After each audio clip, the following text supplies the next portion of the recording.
Buen día chicos, chicas, ¿cómo andan? Hoy vamos a ver la última clase de magnetismo, por lo menos la última clase conceptual, quizás tengamos una práctica.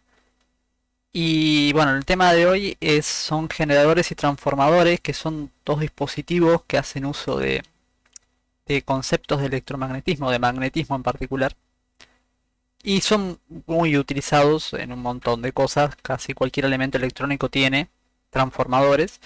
Y generadores es lo que convierte energía de otras fuentes, como por ejemplo la energía del viento, la eólica, en la energía eléctrica que nos llega a nuestras casas. Por supuesto son conceptos que son muy complejos, así que vamos a verlos medios por arriba.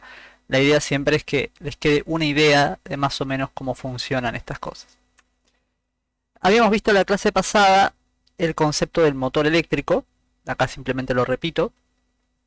Recuerden que lo que sucedía en un motor eléctrico es que nosotros teníamos un campo magnético generado por un imán, en este caso un imán permanente, que no está del todo dibujado, recuerden que esto en algún lado se conecta. Y por dentro teníamos una espira o un solenoide, que era un montón de espiras, para los cuales circulaba una corriente.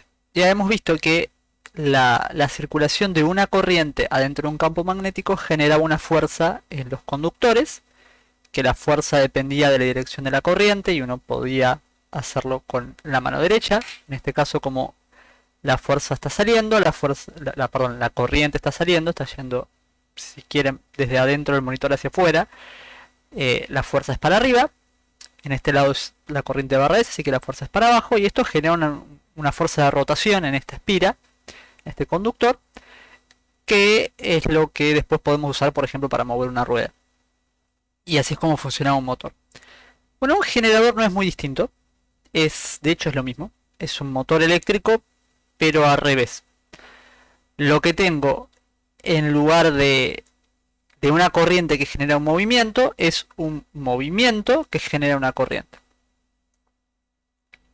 Por ejemplo, esto está dibujado, es más o menos el mismo dibujo que antes, si ven, nada más que acá podemos no tener una pila o una batería, acá está dibujado, pero el punto es que podemos no tenerla.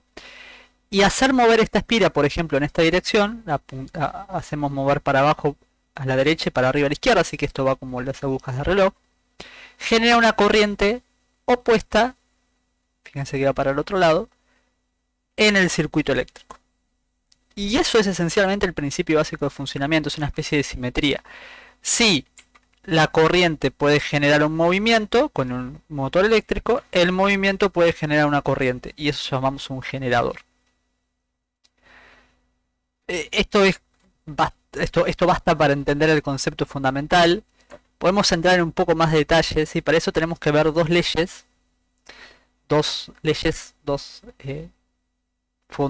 conceptos físicos que hasta ahora creemos que se cumplen siempre, que llevan el nombre de quienes las descubrieron. La primera es la ley de Faraday, vamos a tratar de decodificarlo un poco. Esta ley de Faraday dice que hay una fuerza electromotriz. ¿Se acuerda que habíamos visto en electricidad lo que era la fuerza electromotriz? Es algo que es medio parecido a una batería, pero es más genérico, que se puede producir de cualquier forma. Bueno, esto se produce por magnetismo, por un generador. O sea, hay una fuerza electromotriz, algo que hace mover a los electrones. En un loop es una espira, algo que se cierra a sí mismo en un conductor cerrado. Cuando el flujo magnético, ahora vamos a ver qué es eso, que pasa a través de la superficie encerrada por este conductor, varía en el tiempo. Y el flujo magnético es una forma media compleja de decir que son las líneas magnéticas atrapadas por el conductor. Entonces, ¿qué es lo que nos está diciendo esto? Si tenemos un loop, o sea, por ejemplo, una espira de un conductor, y el flujo magnético, o sea, las líneas de campo magnético que pasan adentro, enclosing, o sea, dentro de ese loop, cambia con el tiempo, entonces se produce una fuerza electromotriz. O sea, algo que hace mover los electrones. O sea, esto produce una corriente. Es lo que está sucediendo acá. Acá, si se imaginan, imagínense que las líneas de campo van de izquierda a derecha y las líneas de campo magnético están quietas. Pero como yo estoy moviendo la espira, la cantidad de líneas que pasan y la forma en la cual pasan adentro de esta espira va cambiando con el tiempo. No porque cambie el campo, porque el campo se mantiene constante, sino porque yo cambio la posición de la espira. Y ese cambio en la cantidad y la forma en que las líneas pasan adentro del conductor es lo que genera la fuerza electromotriz que mueve los electrones en el circuito. O sea, es lo que genera la corriente. Acá no dijimos nada nuevo, ni vamos a decir mucho más nuevo. Solamente ponerle nombres un poco más científicos a las cosas que vemos. Esa es la ley de Faraday, de nuevo. Un cambio en el flujo magnético, o sea, un cambio en las líneas de campo magnético atrapadas por un conductor, genera una fuerza electromotriz. Y sabemos que esa fuerza electromotriz, como lo dice su nombre, es una fuerza que hace que se muevan los electrones. Y hay otra ley que es un poco más compleja en su forma de decirlo, en su descripción, que se llama la ley de Lenz, que nos dice, esto también es conceptual, que la dirección de la corriente eléctrica inducida, ¿se acuerdan que inducida es producida por otra cosa, ¿no? Inducida en un conductor por un campo magnético, o sea, lo que vimos recién, por un campo magnético cambiante, es tal que el campo magnético creado por la corriente inducida se opone al campo magnético inicial. A ver, vamos a tratar de decodificar esto. Acá estamos produciendo una corriente debido al movimiento de la espira, y la corriente produce un campo magnético. Eso también lo habíamos visto originalmente. Distinto a este campo magnético, un campo magnético producido por la corriente. Básicamente lo que nos dice la ley de Lenz es que ese campo magnético va a ser opuesto al campo magnético original que generó la corriente. Dicho más corto, la corriente generada trata de oponerse al cambio. Es una ley no escrita de la naturaleza, todo trata de oponerse un poco al cambio. Entonces, como eso está tratando de moverse, se va a producir una corriente eléctrica, o sea, yo lo estoy moviendo, se va a producir una corriente eléctrica que va a tratar de oponerse a ese cambio. Y eso nos da una indicación de en qué dirección tiene que moverse la corriente eléctrica.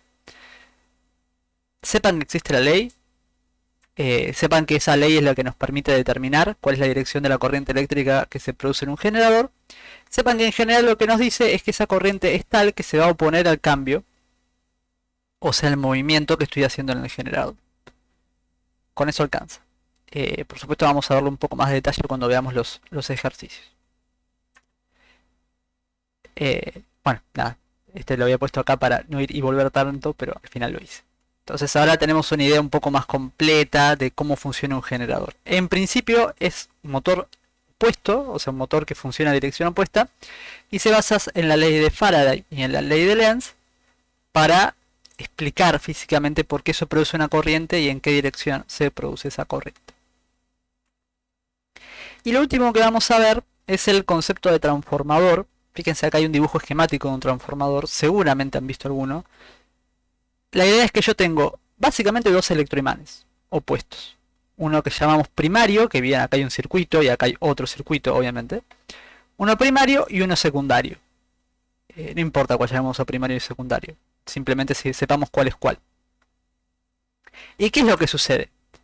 Bueno, si yo al electroimán primario le alimento una corriente alterna, o sea, una corriente que va variando en el tiempo, y vamos a ver por qué eso es importante ya mismamente, eso va a generar un campo magnético que también va a cambiar en el tiempo. Y por como vimos recién, si hay un campo magnético que cambia en el tiempo, o sea, las líneas de campo que van a pasar por el secundario, debido al campo magnético generado por el primario, también van a cambiar en el tiempo, porque el campo cambia en el tiempo. Entonces, ¿qué se va a producir? Una corriente en el secundario. Una corriente que también va a cambiar en el tiempo. Es importante que la corriente original cambie en el tiempo, porque si no el campo magnético que pasa a través del secundario no va a cambiar en el tiempo y no se va a producir una corriente. El truco de esto, o por qué sirve o para qué se usa, es que el voltaje que tiene este circuito y el voltaje, o sea, el voltaje que tiene el primario y el voltaje que se va a generar en el secundario debido al primario, no tienen por qué ser igual. De hecho, dependen de la cantidad de vueltas que haya en el circuito primario y la cantidad de vueltas que haya en el circuito secundario. ¿Cómo depende? Depende así. relación entre las vueltas, o sea, las vueltas en el circuito primario dividido las vueltas, perdón, acá, n es vueltas, esto es voltaje. Vamos de nuevo.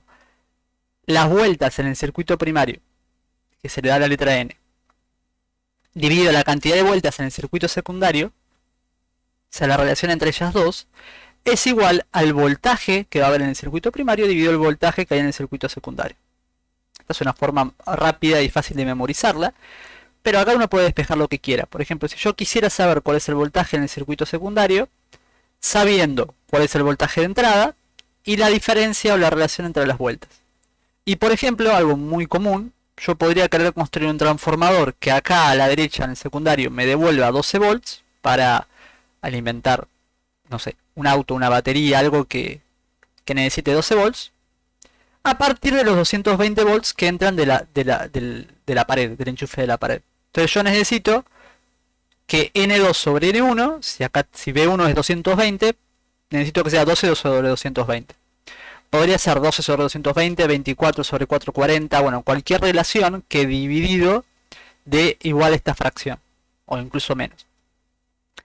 Punto que yo esto lo puedo calcular muy fácilmente, esto lo puedo elegir siempre y cuando esta cuenta me dé 12 volts, y sé que tiene que ser 220 a la entrada porque lo estoy enchufando a la pared.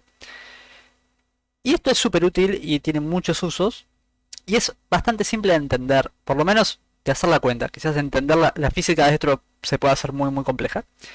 Pero bueno, sepan esa idea básica, que tenemos dos circuitos con diferentes números de espiras o de vueltas, que generan dos electroimanes conectados si se quiere, y que la relación entre los voltajes es la relación entre las vueltas del solenoide en estos electroimanes. Acá les dejo una foto, esto no sé si es una foto, pero es algo bastante parecido a una foto de un transformador real. Probablemente hayan visto alguno en algún lado, se usan un montón. Ahora son cada vez más pequeños y están más encapsulados, pero si se han visto alguna electrónica un poco más antigua, seguro han encontrado uno de estos en algún lado. Y fíjense que acá tenemos las dos espiras, una arriba de la otra. Una tiene menos vueltas que la otra, entonces esto produce una diferencia de voltaje entre esta espira y entre esta otra. Acá les dejo unas simulaciones, que a ver si las podemos usar, por si quieren jugar con todo lo que vimos en la clase de hoy. Por ejemplo, en un generador, esto lo que nos permite ver es simplemente casi ilustrativo, ¿no? Yo lo que tengo acá es un imán conectado a un, no sé cómo se llama esto, pero es unas paletas que se mueven cuando le tiro agua. Entonces, como este imán se mueve, genera un campo magnético que se mueve, podemos ver el campo. En el campo que se produce no es constante, sino que va cambiando con el tiempo. Y ese campo que cambia con el tiempo genera una corriente en este otro circuito que prende y apaga un foco. Es un poco lo que dijimos antes. Y también podemos jugar con transformadores. Acá tengo una pila de 10 volts. Una pila rara, pero uno puede cambiar los volts de la manera que quiera. Conectada a una espira, o sea, un electroimán, que genera un campo magnético. Y fíjense que si esto no se mueve, no cambia nada. Si no cambia el campo magnético, no se va a producir ningún tipo de corriente en esta otra espira, en este otro electroimán. Y entonces el foco no se va a prender. Pero si cambio la corriente, el proceso de cambiar la corriente genera corriente en el foco y se prende. Que es un poco lo que vimos recién. Otra forma de cambiar el campo es moviendo esto. Entonces también puedo hacerlo así. Puedo dejar constante la corriente y mover una de los dos circuitos. Obviamente así no es como funciona un transformador. Es bastante complicado, pero en principio funciona igual. Bueno, y también puedo jugar con electroimanes, ver cómo cambia. Nada, es un poco para jugar un poco con esta idea. Les voy a dejar el link a esta simulación. Y bueno, finalmente, para resumir, decimos que un generador funciona de forma similar a un motor eléctrico, solo que en la dirección opuesta. Eso es la descripción más básica, y que se basa en dos leyes. La ley de Faraday, que nos dice que hay una fuerza electromotriz en un loop conductor, en un circuito conductor cerrado, cuando el flujo magnético o las líneas de campo encerradas por ese conductor cambia al pasar el tiempo. Y la ley de Loss nos dice que la corriente generada va a tratar de oponerse al cambio, en este caso en el campo magnético, que la genera. Y la función de un transformador es cambiar el voltaje entre dos circuitos, Y la relación entre los voltajes es la misma que la relación entre las vueltas en cada una de las dos patas del solenoide o del electroimán. Bueno, espero que se haya entendido algo. Como siempre, anótense las dudas. Pueden preguntarme a mí en clase y bueno, pueden repasar esto y ver esto cuantas veces quieran. En clase vamos a ver todo esto de nuevo, quizás parando en las zonas, en las partes donde les sean más difíciles. Nos vemos luego.